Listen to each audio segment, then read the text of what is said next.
নমস্কার সকলে কেমন আছেন? আবার আয়া পড়ছে একটা ঝকঝকে তকতকে ব্লগ লইয়া আপনাদের নিকট। আমার ডেলি ব্লগ এতটাই স্পেশাল হইতাছে যে ডেলি দিতেই পারতাছি না।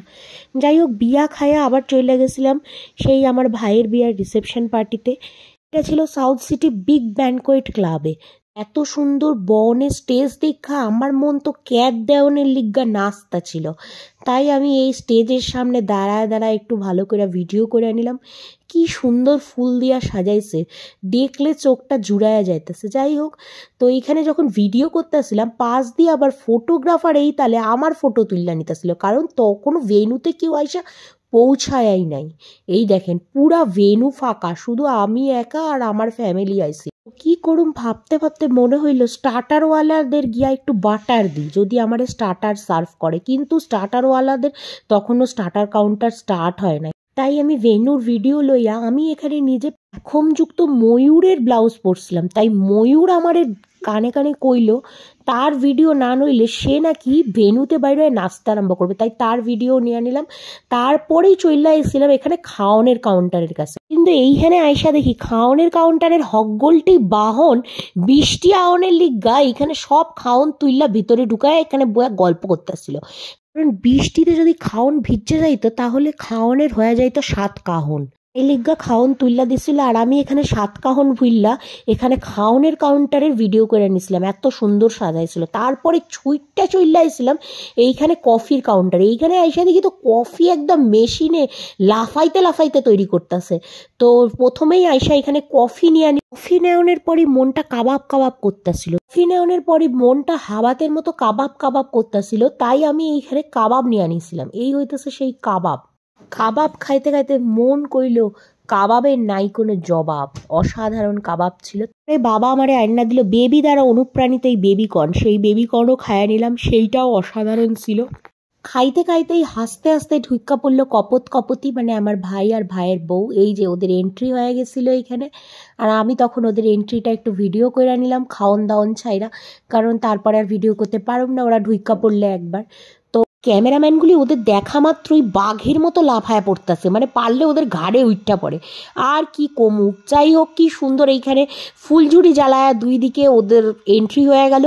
আর ক্যামেরাম্যানগুলি তো পুরো চোর পুলিশের মতো খেলতেছে, মানে ওদেরকে মানে স্পেশাল ডেতে চোরই বানাই দিচ্ছে আর নিজেরা পুলিশ হয়ে গেছে। মানে এমন করে ওদের ঘিরা ধরছে আর ঝাইক্কা ধরছে।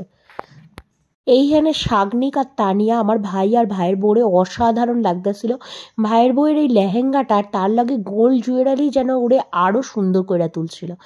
অসাধারণ ওদের এন্ট্রিটা ছিল। সেই এন্ট্রি দেখা তো আমার মনটা খুশি হয়ে গেছিলো।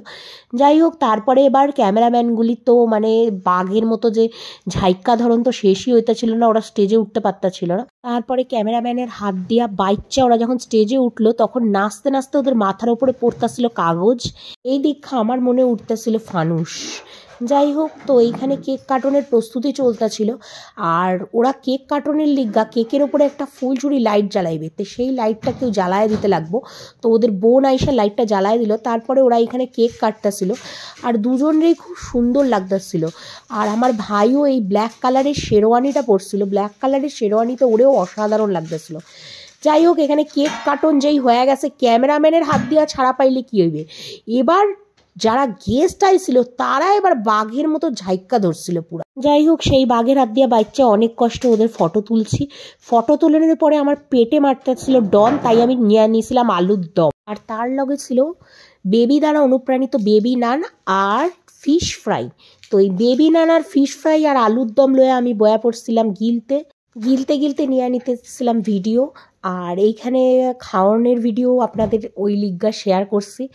আর স্টার্টার কাউন্টারের খাওয়ানটা শেষ কইরাই চইলা গেছিলাম মেন কোর্সের খাওয়ান নেওয়ানের লিগা। আর এইখানে পাতে পইরা গেছিল পোলাও।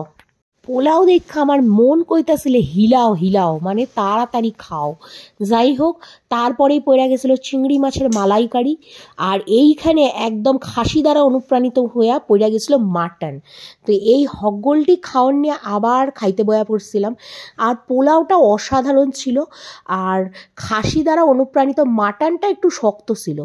যাই হোক, চিংড়ি মাছের মালাইকারিটাও মুখে দেওয়া, সেইটাও অসাধারণ ছিল।